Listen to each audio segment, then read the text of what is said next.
Warga korban bencana membutuhkan penanganan dan pertolongan yang cepat. Apakah status soal bencana bisa membuat situasi bagi warga korban bencana lebih baik?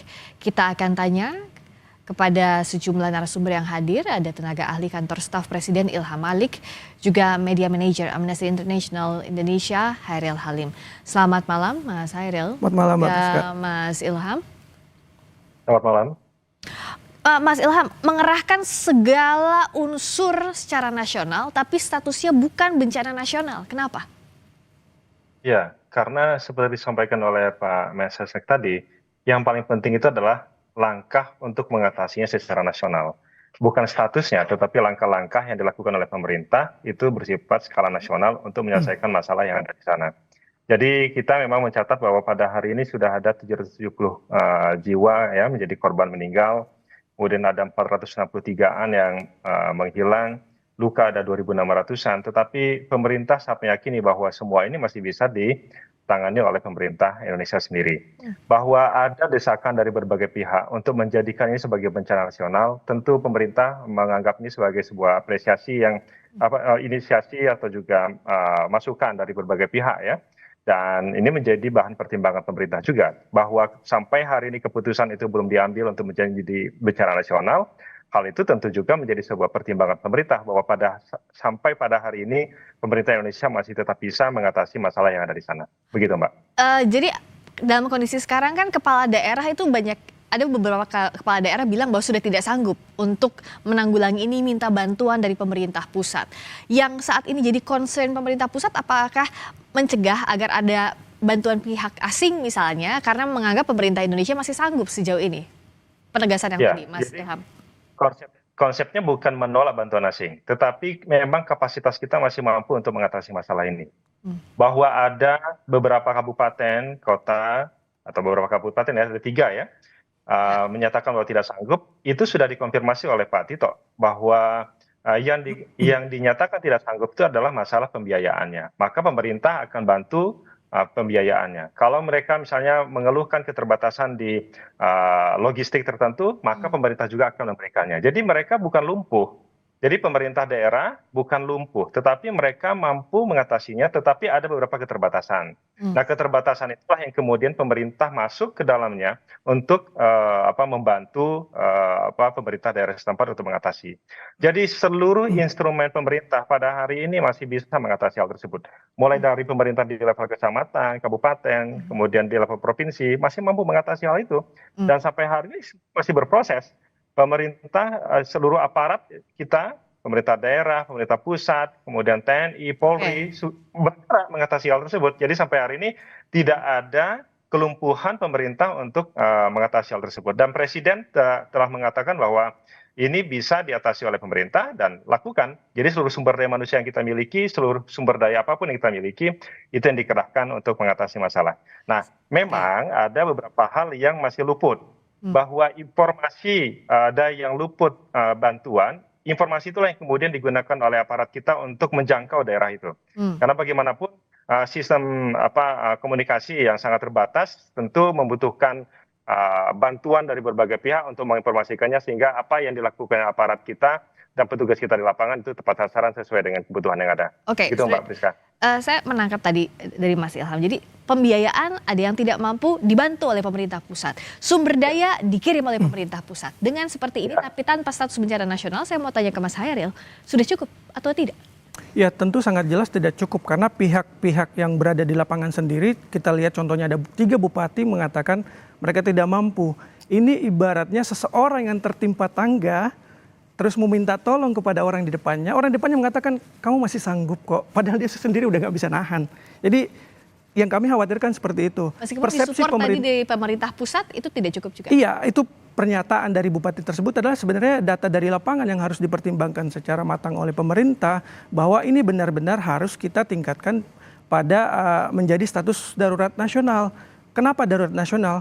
Agar ada status hukum dari tindakan yang akan dilakukan pemerintah, dalam hal ini pemerintah pusat. Ketika kita melihat beberapa frase yang digunakan pemerintah, ini sudah mirip dengan bencana nasional. Ini seperti mengatakan bahwa mirip Kompas TV tapi bukan Kompas TV, tapi kan tidak sama. Iya kan? Kami khawatir frasa-frasa yang digunakan pemerintah ini nantinya membuat proses penanggulangan bencana tidak sustainable di lapangan karena tidak ada dasar hukumnya. Kita pastikan sustain. Ketika kita tidak menutup bahwa ketika dia menjadi sebuah bencana nasional maka kemudian baru semuanya bergerak, kan tidak begitu. Justru di situ Mas Ilham. Presiden sudah mengatakan bahwa seluruh apapun yang dimiliki oleh negara kita, pemerintah kita akan digerakkan ke sana dan sudah bergerak ke sana. Jadi tidak menunggu dia menjadi bencana nasional dulu baru dia bergerak. Saya tangkap itu dulu.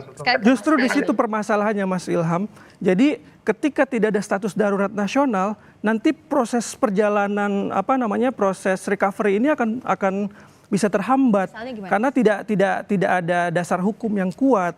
Seumpama mungkin ketika pemerintah sekarang mengatakan bahwa ini mirip penanganan bencana nasional, mungkin hari ini bisa cepat, tapi besok bisa melambat.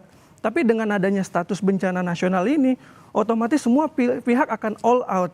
Dan di mana juga dengan status bencana nasional juga semua elemen bisa ikut membantu, termasuk ketika ada tawaran dari lembaga-lembaga internasional untuk datang membantu. Sebagaimana kita ketahui negara tetangga kita yang tertimpa bencana banjir ini, Sri Lanka itu membuka diri terhadap bantuan dari luar negeri untuk masuk ke dalam Sri Lanka untuk membantu proses penanganan banjir di sana. Jadi pemerintah pusat seharusnya tidak menutup diri dari segala jenis bantuan yang ada. Oleh karena itu, status darurat nasional ini bisa membuka pintu untuk semua elemen bisa bergabung bahu-membahu untuk memberikan proses recovery atau proses evakuasi yang cepat.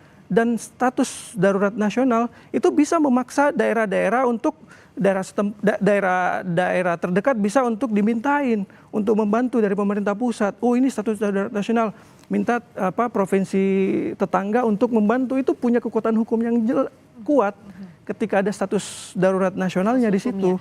Kalau biasanya pemerintah bergerak dari status hukum dulu Mas Ilham, baru ke pelaksanaannya di lapangan. Kenapa untuk ini berbeda? Saya kira sudah jelas dikatakan oleh Pak Presiden dan juga Mas Sesnek bahwa seluruh pemerintah daerah, Pak Tito juga tadi sudah menyampaikan kan, bahwa seluruh pemerintah daerah sekarang ini sudah bergerak untuk membantu Aceh, kemudian Sumatera Utara dan juga Sumatera Barat. Ada bantuan dari Jawa Timur, ada bantuan dari Sulawesi, ada bantuan dari Bengkulu, semuanya membantu tanpa perlu ada status yang bencana nasional. Karena ini bukan soal status. Pak Hadi tadi sudah mengatakan bahwa ini bukan soal status, tetapi soal tindakan. Dan tindakan kita hari ini sudah mencakup seluruh apa yang dibutuhkan oleh 3 daerah yang terkena bencana. Nah, tadi saya sampaikan bahwa memang betul ada beberapa lubang-lubang yang belum tertutupi ya. Ada beberapa daerah-daerah yang belum terjangkau, ada beberapa posko-posko atau tempat penampungan masyarakat yang belum terjangkau. Informasi ini yang sangat penting disampaikan kepada pemerintah sehingga aparat di lapangan itu nanti bisa menyampaikan atau memberikan bantuan. Karena sampai hari ini tadi disampaikan oleh Pak Seskap, Pak Teddy, bahwa sudah ada 500.000 ton bantuan yang diberikan kepada dia salurkan ke sana. Belum lagi yang dari daerah setempat, dari sekitarnya juga. Jadi sudah sangat banyak. Jadi pemerintah melalui TNI saja sudah menyalurkan seperti itu, Polri juga sudah menyalurkan sebanyak itu, apalagi tempat yang lain. Jadi sampai hari ini semua berproses untuk merecovery-nya. Bahwa hari ini masih ada yang belum ada bantuan, itu semua dijangkau. Bahwa masih ada yang rumahnya rusak, itu nanti akan masuk ke fase berikutnya, yaitu penanganan infrastruktur dan tempat tinggal kan ya. Karena fokus pada beberapa hari ke depan ini adalah penyelamatan korban. Mereka harus dipastikan sandang dan pangan mereka terpenuhi. Bahwa ada yang belum terjangkau, informasi itu yang sangat penting diterima oleh pemerintah untuk bisa menjangkaunya. Begitu. Kalau pemerintah mengatakan bahwa tidak perlu ada status dan menjamin ini akan berkelanjutan, akan sustain. Ya. Kedepannya, Mas Hairil, apa yang dikhawatirkan dari amnesti? Usai jeda kita bahas di Sapa Indonesia Malam. Masih di Sapa Indonesia Malam bersama tenaga ahli kantor staf Presiden Ilham Malik dan media manajer Amnesty International Indonesia Hairil Halim. Mas Hairil, kalau tadi Mas Ilham menyatakan bahwa kalau dari pemerintah pusat itu firm bahwa nggak perlu status bencana nasional, tapi perlakuannya itu melibatkan seluruh unsur secara nasional dan akan dijaminkan soal sustainability-nya di lapangan. Apa yang masih dikhawatirkan sebenarnya dari Amnesty? Sebenarnya yang kami khawatirkan adalah dasar hukumnya. Ketika dasar hukum adalah hanya pernyataan publik tanpa ada keputusan presiden ataupun yang menetapkan status bencana nasional ini, itu yang akan bisa menghambat. Yang pertama tadi adalah sustainability. Tapi apa yang lebih penting dari penetapan status nasional ini adalah konsekuensi hukum, ataupun ini bisa memberikan legitimasi politik bagi presiden untuk melakukan audit lingkungan setelah proses recovery terjadi. Jadi proses audit lingkungan, jika perlu dilakukan moratorium izin hingga penegakan hukum terhadap pihak-pihak yang diduga bertanggung jawab atas bencana yang terjadi di Sumatera ini. Kita lihat, kalau kita melihat data Walhi itu ada dari 10 tahun terakhir, dari 2016 sampai 2024 itu 1,4 juta itu lahan yang menjadi terdeforestasi di ketiga wilayah provinsi ini. 1,4 juta hektar itu mungkin 20 kali luasnya Singapura ataupun seluas dengan wilayah Timur Leste secara keseluruhan satu negara, ataupun ketika kita mengambil ukurannya negara-negara lain di Eropa Barat, itu setengahnya beberapa negara di Eropa Barat. Itu sangat besar deforestasi yang terjadi di sana. Oleh karena itu, mengapa status darurat nasional ini penting untuk menginvestigasi lebih jauh faktor-faktor yang menyebabkan bencana ini terjadi. Tanpa status hukum nggak bisa? Tanpa status hukum saya rasa nanti pemerintah bisa ngeles bahwa itu sudah kita lakukan penanganannya. Tapi kalau ada status hukum dari status nasional, bencana nasional ini, itu akan memberikan legitimasi kepada presiden untuk melakukan langkah-langkah yang lebih jauh yang diperlukan. Ya. Nah, apa yang diperlukan di lapangan, kita sudah terhubung saat ini dengan Bupati Aceh Utara, Ismail Ajalil, lewat sambungan Zoom. Selamat malam. Assalamualaikum warahmatullahi wabarakatuh, Pak Bupati. Ya, waalaikumsalam warahmatullahi wabarakatuh. Pak Ismail, kami turut prihatin, kami turut berduka atas musibah yang menimpa warga di Aceh Utara sebagai salah satu bagian dari Sumatera bagian utara yang terkena musibah ini. Pak Ismail, terima kasih sudah meluangkan waktu. Ya, terima kasih juga. Terima kasih karena sudah meliput informasi kami yang ada di Aceh Utara menyangkut dengan bencana yang luar biasa pada hari ini. Terima kasih banyak. Terima kasih kembali Bapak. Pak Ismail, saat ini kondisinya seperti apa di sana? Apa yang paling dibutuhkan oleh warga Aceh Utara saat ini? Ya, yang pertama sekali perlu saya ceritakan yang bahwa bencana di Aceh Utara bukan bencana sembarangan. Lebih daripada tsunami kejadiannya. Karena tsunami-nya hanya kena pesisir dan hanya sebentar. Tapi ini sudah 9 hari. Masih belum reda. Jadi rumah satu kampung itu ada rumah tinggal rumah 18 unit, lain semua hanyut. Maka pada hari ini ada sekitar 9 kecamatan lagi yang terisolir, yang belum bisa kita masukkan makanan kepada mereka yang pengungsi. Ya. Karena semua jalan putus, irigasi putus, lumpur semua di atas badan jalan, kemudian tiang-tiang listrik semua roboh. Rumah-rumah di atas jalan ini masih sedikit-sedikit kita perbaiki supaya tembus ke masyarakat kita yang mengungsi di pedalaman. Pak Ismail, saat ini juga bergabung di dialog kita ada Pak Ilham Malik yang merupakan tenaga ahli kantor staf presiden. Apa yang mau Bapak sampaikan langsung kepada pemerintah pusat? Ya, pertama sekali saya mohon kepada Bapak Prabowo agar membantu kami di Aceh Utara ini yang sedang malam-marit. Karena kami di kabupaten ini tidak sanggup lagi menangani banjir yang bencana yang luar biasa ini. Mohon perhatiannya Bapak Presiden untuk menangani persoalan yang ada di Aceh Utara. Saat ini sudah ada bantuan yang masuk, Bapak? Apa yang sudah ada? Yang sudah ada hanya yang ada ada di kabupaten, yang di pusat belum ada. Kemarin saya minta itu pesawat dari BNPB, sampai sekarang belum datang.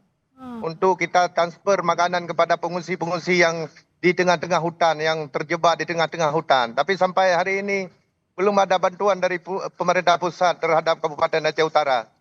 Bapak yang berada di tengah hutan itu, mereka bertahan dengan apa? Informasi yang Bapak dapat, makan apa, minumnya bagaimana? Itulah yang menjadi masalah. Ini kami lagi tempuh ini jalur-jalur hutan ini supaya dapat ini masyarakat kita.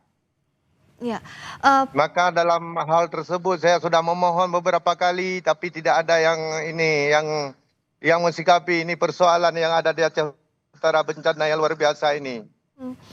saya langsung tanyakan ke Pak Ilham, silakan ada tanggapan. Bupati Aceh Utara meminta bantuan ke pemerintah pusat, mungkin Bapak bisa jadi penyambung untuk membantu di sana. Baik, terima kasih. Assalamualaikum Bang Ismail.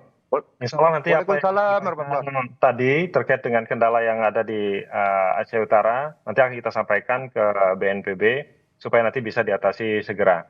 Tetapi tentu ini menjadi sebuah keprihatinan kita semua. Bantuan sudah ada tetapi tidak cukup, dan ini akan menjadi perhatian dari BNPB untuk drop bantuan sesuai dengan apa yang dibutuhkan oleh masyarakat di sana. Memang tantangannya sekarang ini dari seluruh wilayah yang ada di Aceh, Sumatera Utara dan juga Sumatera Barat, yaitu sebaran bencananya yang sangat luar biasa, dan mudah-mudahan ini menjadi perhatian kita bersama, cara penanganannya dan teknis penanganannya yang nanti akan dirumuskan dan dilaksanakan oleh teman-teman di satuan untuk mengatasi masalah ini. Pak Ismail, bisa... Pak Ismail, nanti informasi yang Bang sampaikan tadi akan kami sampaikan kepada Presiden. Baik, terima kasih. Ya. Silakan Pak Ismail. Terima kasih Bang. Ya, yang pertama sekali saya ingin menyampaikan, saya sampaikan mohon dibantu Aceh Utara ini Bapak Presiden. Karena ini kami tidak sanggup, karena kerusakan jalan, kerusakan irigasi ini, kemudian menyangkut dengan bahan pokok masyarakat ini, kami tidak sanggup, maka kami minta bantu kepada Bapak Presiden. Tolonglah kami Pak Presiden. Baik Bang, akan kami sampaikan nanti Bang. Ya, jadi iya, terima kasih. Semoga segera ditangani dengan baik. Pak Ismail saat ini berada di mana Pak tepatnya? Ini ya, saya barusan ini di lapangan, ini lagi kasih bantuan masa panik kepada masyarakat yang lagi mengungsi, begitu. Itu di mana Pak, masyarakat yang mengungsi yang Bapak kunjungi saat ini? Musibah di Aceh Utara ini dari 27 kecamatan, cuma yang tidak terendam habis cuma 2 kecamatan, yang lain rata semua. Maka saya bilang lebih daripada tsunami yang terjadi di tahun 2006 kemarin. Untuk warga yang di pengungsian tentu butuh banyak bantuan. Saya akan tanyakan lebih banyak lagi. Kita akan jeda dulu sejenak, Pak Ismail, Pak Ilham juga Mas Hairil. Kami akan segera kembali di Sapa Indonesia Malam. Masih di Sapa Indonesia Malam, kami masih bersama dengan Bupati Aceh Utara Ismail Adjalil, kemudian tenaga ahli kantor staf Presiden Ilham Malik, dan media manajer Amnesty International Indonesia Hairil Halim. Pak Bupati, saat ini apa jenis bantuan detailnya yang paling dibutuhkan oleh warga Aceh Utara, Pak Ismail? Yang paling dibutuhkan oleh warga Aceh Utara adalah ketahanan pangan, artinya makan. Makanan, minuman, air bersih, ini yang paling dibutuhkan. Ya, makanan, minuman, air bersih. Kalau sekarang di pengungsian, Bapak bisa gambarkan apakah ada misalnya dapur darurat atau dapur umum sementara untuk suplai dengan bahan seadanya atau belum ada itu pun? Udah ada. Sudah. Semua ini masyarakat kita yang sudah kita bisa akses, semua ada di dapur-dapur umum, tempat pengungsian. Tapi masih ada juga wilayah yang belum terjangkau dapur umum, begitu ya Pak ya? Iya, belum bisa kita terobos ke tempat-tempat yang terisolir, dan ada tempat-tempat yang masih tergenang. Oh, masih ada yang tergenang juga saat ini ya Pak? Ya, masih ada tergenang. Sudah 9 hari masih ada yang tergenang. Eh, Pak Ilham, apa yang bisa pemerintah pusat dorong? Tadi makanan, minuman, air bersih itu kebutuhan yang paling ditunggu saat ini di Aceh Utara. Untuk bergerak ke sana, termasuk untuk membuka akses warga yang masih terisolasi itu seperti apa, Pak? Ya, memang upaya airdrop kan sudah dilakukan oleh pemerintah, oleh aparat kita, TNI, Polri, semua sudah mengedrop makanan ke berbagai tempat. Tetapi memang pemerataan tempat dropping bahan makanan ini ya memang masih perlu penyempurnaan penyempurnaan lagi. Dan ini informasi disampaikan oleh Bang Ismail terkait dengan kebutuhan makanan pokok itu seperti tadi kan kalau beras tadi sudah ada ya Bang Ismail ya. Tetapi lauk pauknya yang lain-lainnya saya kira itu juga perlu diperhatikan oleh kita semua dan dropping bahan pokok ini tentu akan dilakukan oleh pemerintah. Dan informasi yang Bang Ismail sampaikan tadi ini akan menjadi langsung kami sampaikan kepada Badan BNPB supaya lokasi di mana Bang Ismail berada itu cepat di dropping oleh petugas yang ada di lapangan. Gitu. Ya, Mas Hairil melihatnya saat ini masih ada daerah yang terisolasi dengan kondisi belum ada bencana nasional, ini bisa dilakukan dengan baik? Kita Meskipun lihat ada pemerintah pusat yang menjamin. Iya, kita memang udah ada komitmen verbal dari pemerintah pusat bahwa ini udah setingkat bencana nasional, tapi kembali lagi seperti yang saya bilang tadi ini kurang kuat memberikan dasar hukum agar semua pihak itu ikut terlibat. Jadi jangan sampai kita menunggu ada banyak jangan hanya menunggu informasi-informasi dari media sosial atau dari media bahwa ada yang terisolir sana. Karena dengan adanya status status bencana nasional ini itu memberikan instruksi all out kepada seluruh perangkat negara untuk melakukan mapping, melakukan distribusi bantuan tanpa harus menunggu adanya informasi-informasi yang berasal dari publik. Tentunya informasi dari publik penting. Tapi upaya all out inilah yang perlu dilakukan saat ini. Jangan sampai ada daerah-daerah yang tidak terjangkau. Karena apa? Karena tadi statusnya bukan darurat nasional, itu sehingga seluruh sumber daya itu tidak dikerahkan secara maksimal. Jadi kenapa status bencana nasional ini penting agar ada kekuatan hukum yang menjadi landasan bagi semua aparat negara untuk bergerak melakukan evakuasi, recovery, dan juga nanti melakukan penegakan hukum setelah proses evakuasi dilakukan di lapangan. Jadi memang harus ada dasar hukum itu. Jadi statement verbal dari pemerintah bahwa kita menjamin sustainability itu saya rasa kurang kuat. Harus ada produk regulasinya yang menjadi dasar hukum ketika supaya presiden menetapkan ini bencana nasional itu kan nanti ditindaklanjuti dengan edaran-edaran ke daerah. Setelah semua daerah cara bertindaknya pun berbeda ketika dia bencana nasional dengan bencana yang mirip bencana nasional statusnya. Jadi beda tapi sama, gimana bilangnya ya? Hampir sama tapi beda. Hampir sama tapi beda. Jadi kalau hampir sama tapi beda, kenapa nggak disamain aja? Oke. Nah, saya tanya ke Pak Bupati. Kalau dari Pak Bupati sebenarnya penting atau tidak status bencana nasional sejauh ini? Kalau dari daerah apa sih yang diinginkan? Gini masalah status.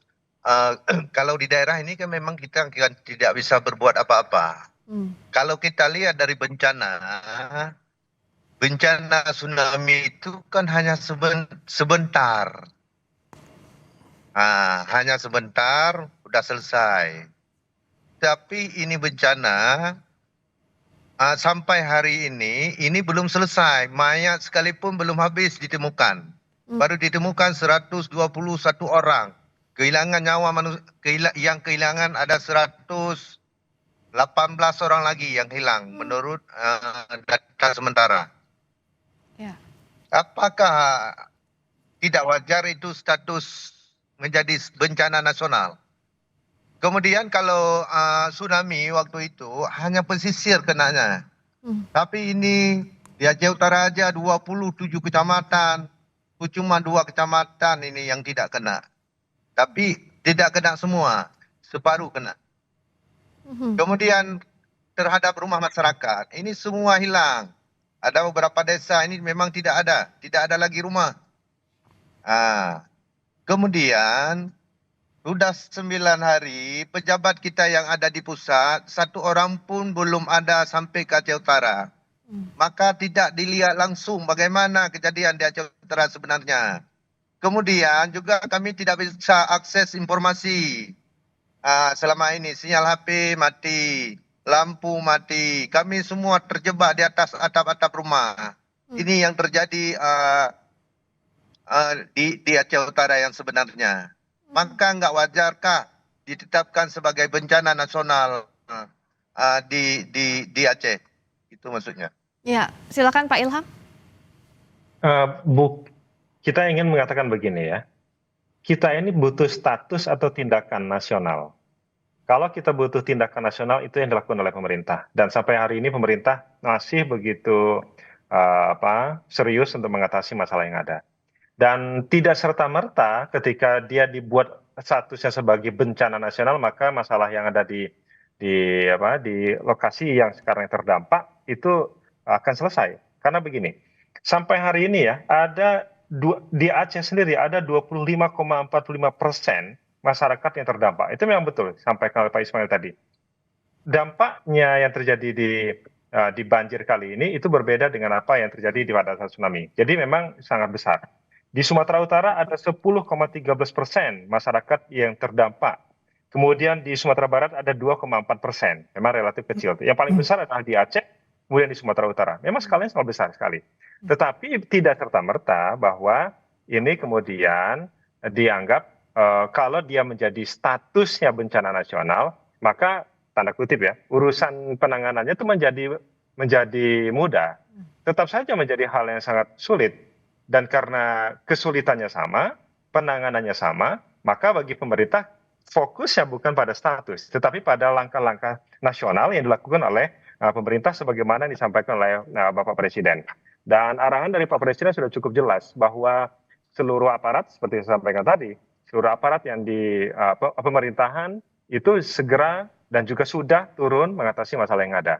Nah, saya ingin mengatakan begini, kalau ada kelompok-kelompok masyarakat yang bisa membantu, tentu ini sangat terbuka, sangat boleh dan sangat ditunggu. Dan itu tidak perlu menunggu menjadi bencana nasional, baru kelompok-kelompok masyarakat turun untuk membantu. Siapapun kelompok masyarakat yang ingin membantu korban yang ada di sana, itu sangat ditunggu dan terbuka bagi pemerintah. Dan ini kita tidak perlu sekali lagi meng-highlight soal bencana nasional, karena yang sangat penting adalah langkah-langkah ini kita kerjakan bersama, gotong royong untuk mengatasi masalah yang ada di Sumatera. Dan ini saya kira dengan sumber daya yang kita miliki, kita sangat bisa untuk melakukannya. Gitu, Mbak Priska. Baik, terima kasih. Saya terakhir singkat-singkat saja ke Pak Hairil juga Pak Bupati. Saya ke Mas Hairil dulu. Apa yang didorong untuk penanganan bencana ini bisa maksimal di daerah Sumatera bagian utara? Ya, sekali lagi kita berpatokan pada prinsip humanitarian, prinsip hak asasi manusia, harus ada upaya all out, dan salah satu cara melakukan upaya all out dalam hal evakuasi dan recovery ini adalah melalui status bencana nasional tersebut agar mengikat seluruh aparat negara untuk bergerak dan bertindak melakukan aksi untuk mencapai mereka-mereka yang berada di daerah-daerah terisolir. Dan ini sangat penting karena bisa menjamin adanya sustainabilitas dan juga membuka pintu bagi segala jenis bantuan yang bisa masuk ke Indonesia. Bisa dari lokal, bisa dari internasional, dan saya rasa kita tidak boleh menutup diri. Dan sampai saat ini kita tetap mendorong adanya status bencana nasional ini agar memang tadi Mas Ilham mengatakan tidak serta-merta membuat itu tidak serta-merta menyelesaikan masalah dengan sosial. Justru ketika tidak status bencana nasional aja tidak serta-merta menyelesaikan, apalagi dengan tidak adanya status bencana nasional yang mengikat seluruh aparat negara untuk bertindak lebih cepat dalam melakukan penanggulangan bencana di daerah. Saya kira itu sikap kita. Kalau dari status yang ada sekarang ini saja sudah menggerakkan seluruh instrumen kelembagaan yang ada, Mas. Masih ada. Dan itu buktinya kalau ada kelompok masyarakat yang ingin membantu, bergeraklah dari sekarang. Oke, baik. Jadi soal status tadi ada perbedaan sikap, tapi saya mau ke Pak Bupati dulu. Pak Bupati, silakan sampaikan apa yang Pak Bupati paling harapkan sekarang untuk penanganan bencana semaksimal mungkin di Aceh Utara terutama. Silakan Pak Ismail. Ya, yang pertama sekali untuk sementara kita membutuhkan ketahanan pangan masyarakat. Hmm. Ya, makan, minum, pokoknya inilah yang kita butuhkan. Yang kedua obat-obatan. Kemarin baru ada obat, kita memang tidak ada lagi obat di Aceh Utara. Semua terendam. Kemarin berarti yang ada obat bantuan dari negara Malaysia. Terima kasih kepada negara Malaysia yang pada hari ini kami sudah bisa mentransfer obat kepada masyarakat. Karena sudah kena penyakit semua. Masyarakat kita di Aceh Utara. Kemudian yang kedua, masalah ini bencana yang luar biasa ini, kehilangan rumah masyarakat. Ini bagaimana cara kita supaya masyarakat ini punya rumah kembali. Kemudian akses jalan. Jalan kita semua rusak.